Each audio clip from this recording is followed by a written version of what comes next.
इस वीडियो में हम लोग जानेंगे कि जलियांवाला बाग हत्याकांड कैसे हुआ था और उसका क्या क्या परिणाम अपने देश में देखने को मिला था। लेकिन उससे पहले आप लोग ये जान लीजिए 3 से 4 डेट है, उस डेट को ध्यान में रखना पड़ेगा आपको। सबसे पहले यहाँ पर देखते हैं कि 26 जनवरी, ठीक, 26 जनवरी 1919 को रोलेट एक्ट लागू किया गया था, ये ध्यान में रखिएगा। 26 जनवरी 1919 को रोलेट एक्ट लागू कर दिया गया था अंग्रेजों के द्वारा। और उसके बाद देखिएगा 6 अप्रैल 1919 को सत्याग्रह दिवस के रूप में मनाया गया था, जहां पर सारे किसान लोग जितने भी भारत में क्रांतिकारी सब थे, विद्रोही जितने भी थे अंग्रेजों के खिलाफ, वो सब क्या किए थे, हड़ताल किए थे और फास्टिंग किए थे। उस दिन उपवास रह करके बिना खाना पीना खाए हड़ताल किए थे और सत्याग्रह में भाग लिए थे उस दिन। तो इसीलिए उसको सत्याग्रह डे माना जाता है, सत्याग्रह दिवस उसको उस दिन मनाया जाता था। तो 6 अप्रैल 1919 को सत्याग्रह दिवस के रूप में मनाया गया। उसके बाद 10 अप्रैल सेम ईयर में 10 अप्रैल 1919 को क्या हुआ, तो 10 अप्रैल 1919 को एक पीसफुल प्रोसेसन यानी जुलूस में क्या किया गया था, अंग्रेजों के द्वारा उस पर फायरिंग कर दी गई थी, गोली चला दी गई थी, ये चीज़ ध्यान में रखिएगा। तो 26 जनवरी 1919 को रोलेट एक्ट पास किया गया था, जिसमें यह बताया गया था कि किसी भी विद्रोही को, किसी भी सत्याग्रही को जो सत्याग्रह में भाग लेता है, विद्रोह करता है, उसको बिना किसी मुकदमा के 2 साल के लिए जेल में रखा जा सकता है। ये एक्ट पास किया गया था, उसी के खिलाफ ये सब विद्रोह प्रदर्शन कर रहे थे। तो 26 जनवरी 1919 को रोलेट एक्ट पास हुआ। 6 अप्रैल 1919 को सत्याग्रह दिवस था और 10 अप्रैल 1919 को वो जो जुलूस निकाला गया था उसमें अंग्रेजों ने गोलीबारी कर दिया, ठीक, उसी के खिलाफ। अब ध्यान में रखिएगा, उससे 3 दिन के बाद 13 अप्रैल 1919 को, तो 13 अप्रैल 1919 को क्या हुआ कि एक पंजाब के अमृतसर में एक जगह है जिसका नाम है जलियांवाला बाग, ठीक। जलियांवाला बाग वो एक गार्डन है, बगीचा है एक बड़ा सा, ठीक।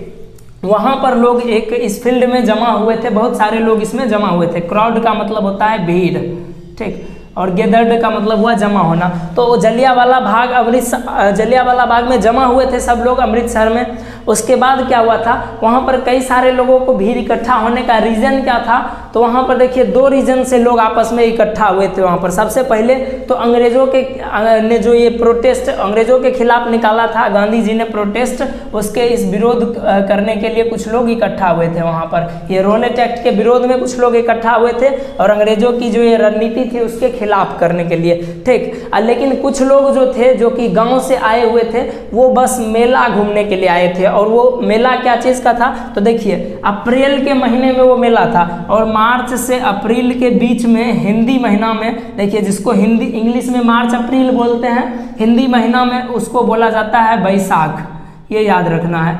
हिंदी महीना में ये महीना होता है बैसाख। तो बैसाख में एक मेला लगता था वहाँ पर जिसको बैसाखी मेला बोला जाता है।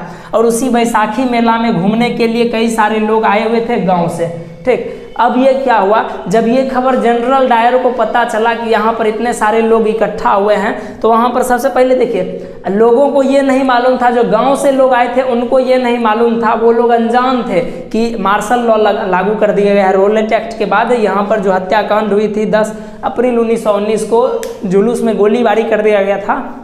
उसके बाद क्या किया गया था कि लोगों तोड़फोड़ करना शुरू कर दिए थे, तो मार्शल लॉ लागू कर दिया गया था। और उसके बाद क्या हुआ था कि मार्शल लॉ लागू करने के बाद जनरल डायर को आगे की कमान संभालने की जिम्मेदारी सौंपी गई थी।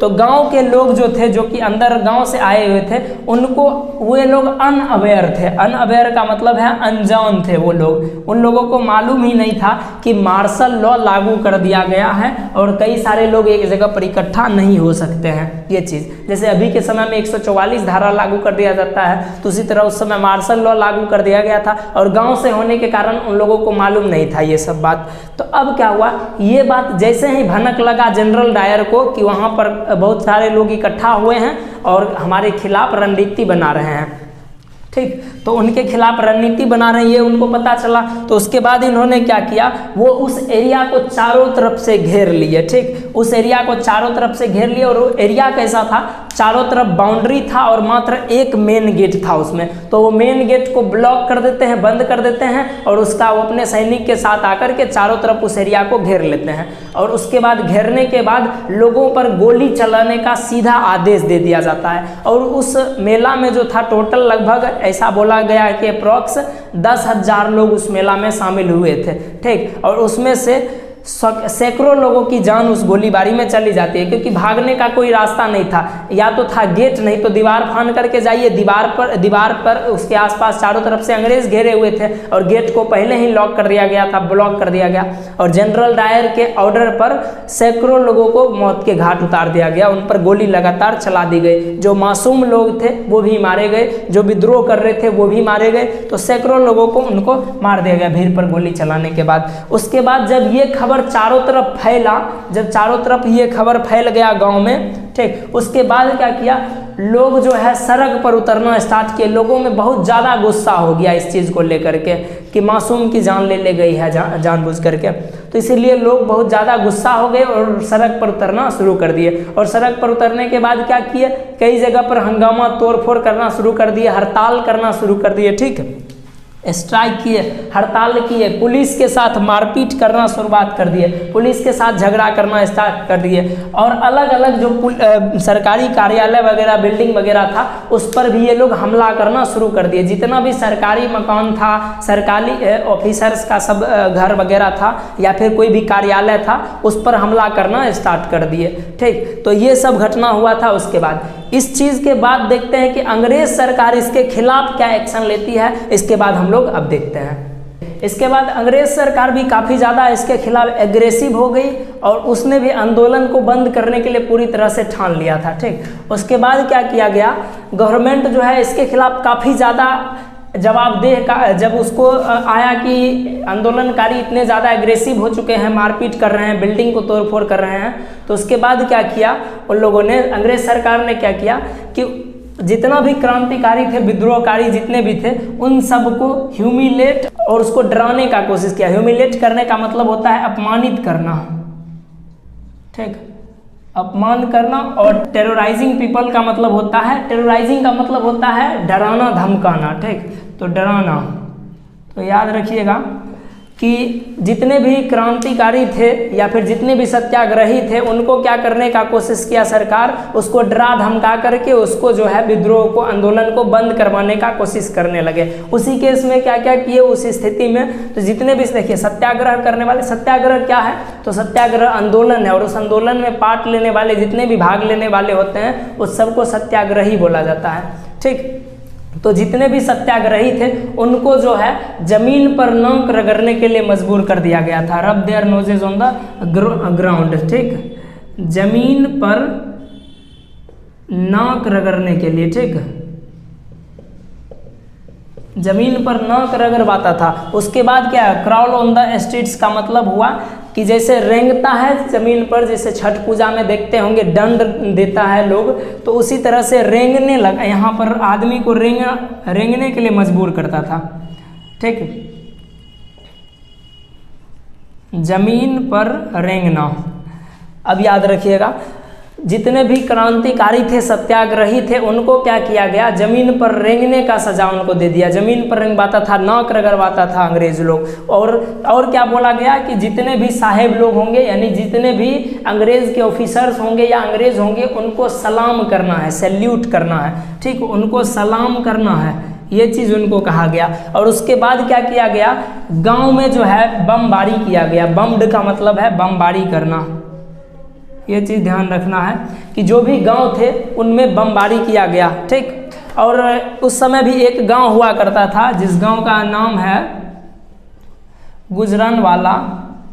ठीक, ये उस समय पंजाब में हुआ करता था और अब जो है पाकिस्तान में चला गया। जब बंटवारा देश का हुआ तो पाकिस्तान में अब चला गया। तो इस गांव का नाम है गुजरांवाला। ये गांव पंजाब में हुआ करता था उस समय और अब जो है ये पाकिस्तान में चला गया। ठीक, तो इस गांव के आसपास के जितने भी गांव थे इसमें बमबारी भी किया गया था, ये ध्यान रखना है। बम गिराया गया, आदमी को नाक रगड़वाता था ज़मीन पर से, उनको रेंग कहता था उसको रेंग करके चलने के लिए, जैसे सांप चलता है रेंग करके, उस तरह से चलने के लिए इसको बोल दिया गया।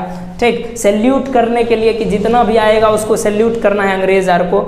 इसके बाद क्या हुआ, उस समय देखिए रविंद्रनाथ टैगोर जो थे हमारे बहुत ही महान लेखक थे, बंगला लेखक थे, बंगला भाषा में ये लिखते थे, तो बंगला लेखक थे। उनको जो है एक सम्मान से नवाजा गया था, और वो डेट क्या था ध्यान रखिएगा, 3 जून 1915 में, 3 जून 1915 में अंग्रेज सरकार के द्वारा इनको जो है क्या दिया गया था, नाइटहुड की उपाधि इनको दिया गया था। नाइटहुड कहने का मतलब है रिस्पेक्ट देना, इनको सर की उपाधि देना।